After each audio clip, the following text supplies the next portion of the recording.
السلام علیکم.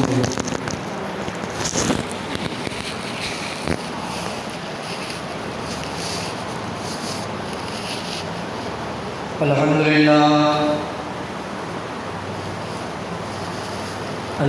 لله نحمده ونستعينه ونستغفره ونعوذ بالله من شرور أنفسنا ومن سيئات أعمالنا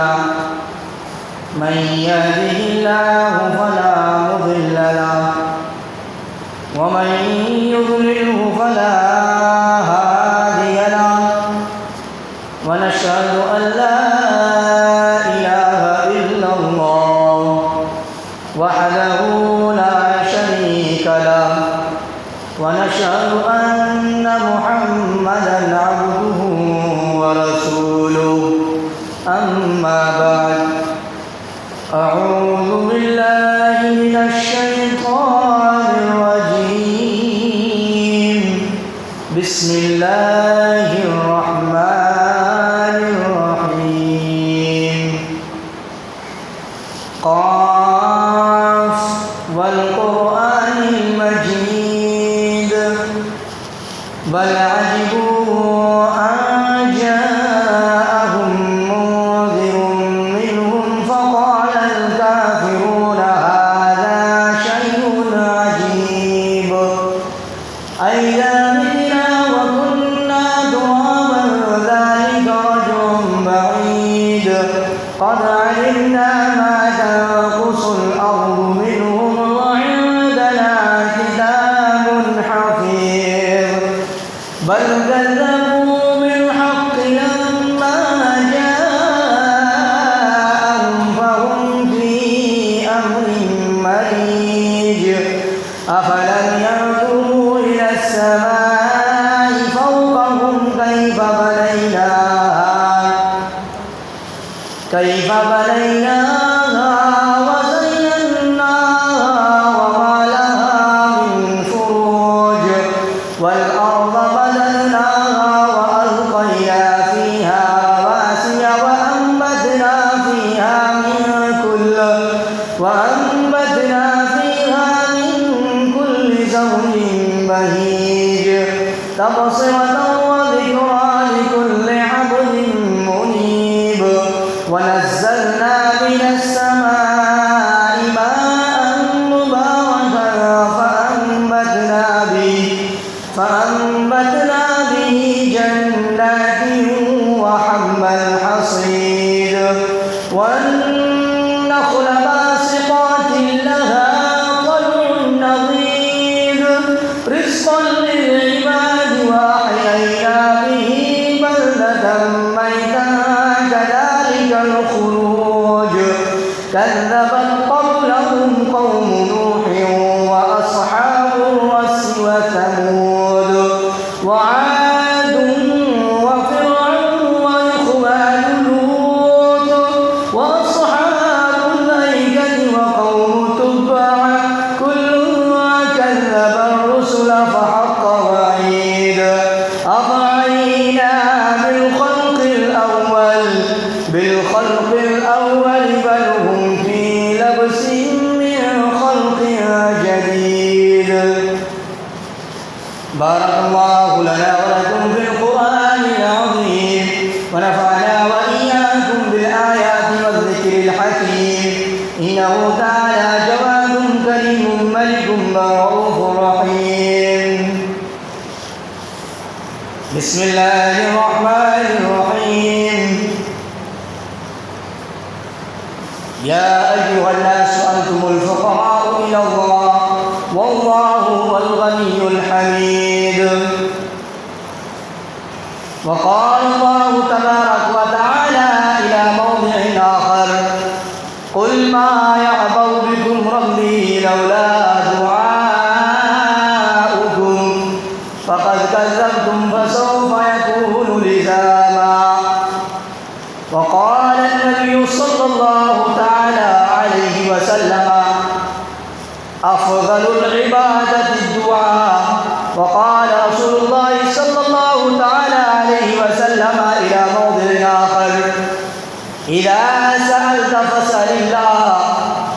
استعنت فاستعن بالله واعلم أن الأمة لو اجتمعت على أن ينفعوك بشيء لم ينفعوك إلا بشيء قد كتبه الله لك ولو اجتمعوا على أن يضروك بشيء لم يضروك إلا بشيء قد كتبه الله لك۔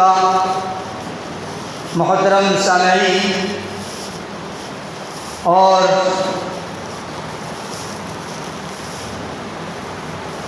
پیارے عزیز بچوں، آج کے اس خطبہ جمعہ میں کچھ جگہوں سے کچھ آیتیں تلاوت کی اور کچھ حدیث پاک آپ کے سامنے پیش کیا۔ اسی کو مد نظر رکھتے ہوئے میں اپنا خطبہ کا آغاز کرتے ہوئے اختتام پذیر کروں گا انشاءاللہ۔ سب سے پہلے خالص خدا و قدوس کی تعریف و توصیف، کبریائی، بڑائی، بزرگی، برتری اس رب العالمین کے لیے، اس خالق و مالک کے لیے، اس رازق کائنات کے لیے جو ہم سبوں کا پروردگار، جو ہم سب کا رب، جو ہم سب کا خالق، مالک، رازق، مشرق، مربی اور پالنہار ہے۔ اس کے بعد ہمارے آخری نبی تاجدر مدینہ احمد مجتبیٰ محمد مصطفیٰ آمنہ کے لال عبد المطلب کے لخت جگر محمد مصطفیٰ صلی اللہ علیہ وسلم کے اوپر ہزاروں ہزار لاکھوں کروڑوں انگنت بے شمار درود و سلام نازل ہوں۔ اللہم صلی وسلم بارک علیہ۔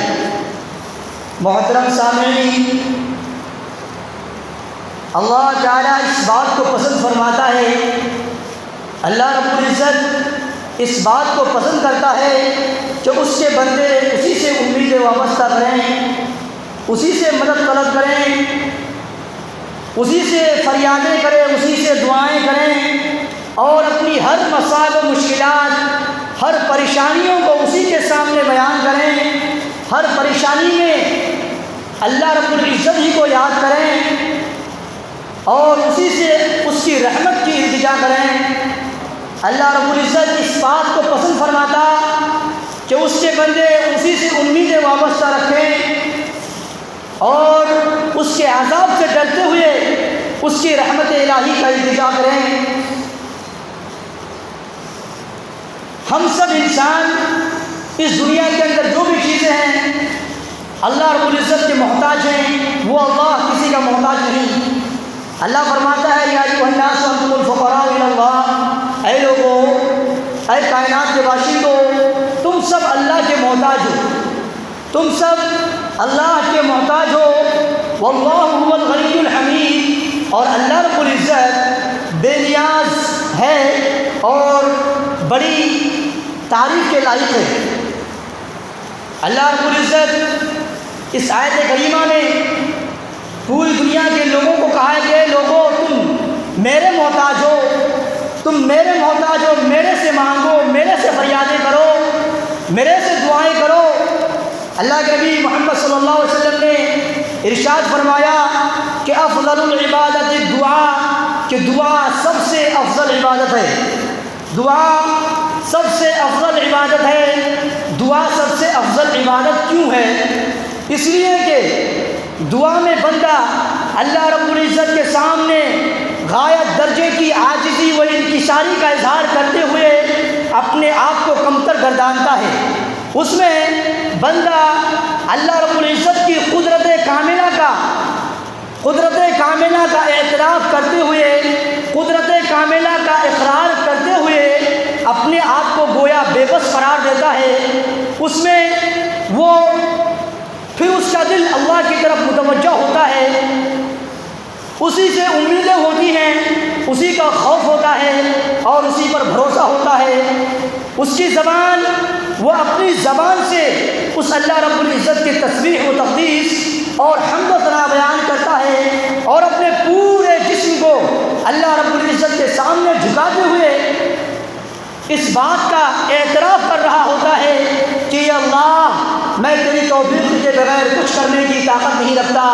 اے الہ العالمین میں تیری توفیق کے بغیر کچھ کرنے کی طاقت نہیں رکھتا، اور جب تک تیری مدد نہیں ہوگی اور جب تک تیری نصرت نہیں ہوگی، جب تک تو میرے اوپر رحم و کرم کا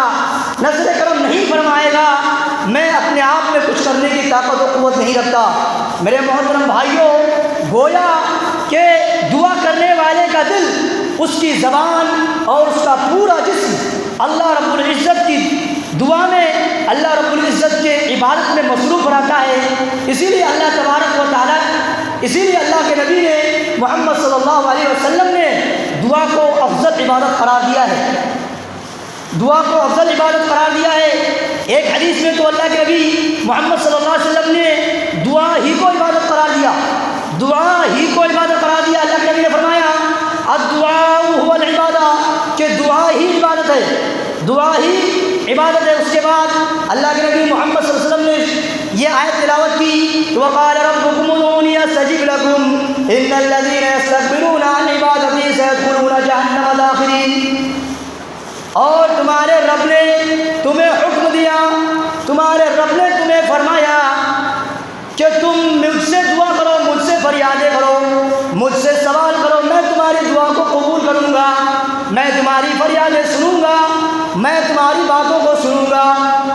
وقال ربکم ادعونی استجب لکم ان الذین یستکبرون عن عبادتی، بے شک کہ جو لوگ میری عبادت سے تکبر کرتے ہوئے، میری عبادت سے اپنے آپ کو بڑا سمجھتے ہوئے اعراض کرتا ہے، انکار کرتا ہے، سیدخلون جہنم داخرین، عن قریب وہ ذلیل و خوار ہو کر ذلت و رسوائی کے ساتھ وہ جہنم میں داخل ہو جائیں گے۔ محترم سامعین، اس آیت کریمہ میں اللہ رب العزت نے یہ حکم دیا، اللہ رب العزت نے یہ فرمایا، انسانوں کو یہ حکم دیتے ہوئے فرمایا کہ اے انسان تم مجھ سے دعا کرو، اور دعا کا حکم دیتے ہوئے انسان کو قبولیت کا بھی خوشخبری سنایا کہ جب انسان دعا کرتا ہے کہ جب تم دعا کرو گے تو میں اس دعا کو قبول کروں گا۔ اور جو لوگ اپنے آپ کو بڑا سمجھتے ہوئے، اپنے آپ میں گھمنڈ و تکبر غرور کرتے ہوئے دعا سے اعراض کرتا ہے، دعا کو عبادت قرار دیتے ہوئے فرمایا کہ جو لوگ دعا سے اعراض کرتا ہے، دعا کرنے سے کتراتا ہے، دعا نہیں کرتا ہے، وہ ذلت و خواری کے ساتھ قیامت کے دن جہنم رسید کر دیے جائیں گے، جہنم میں دھکیل دیے جائیں گے۔ میرے محترم بھائیوں،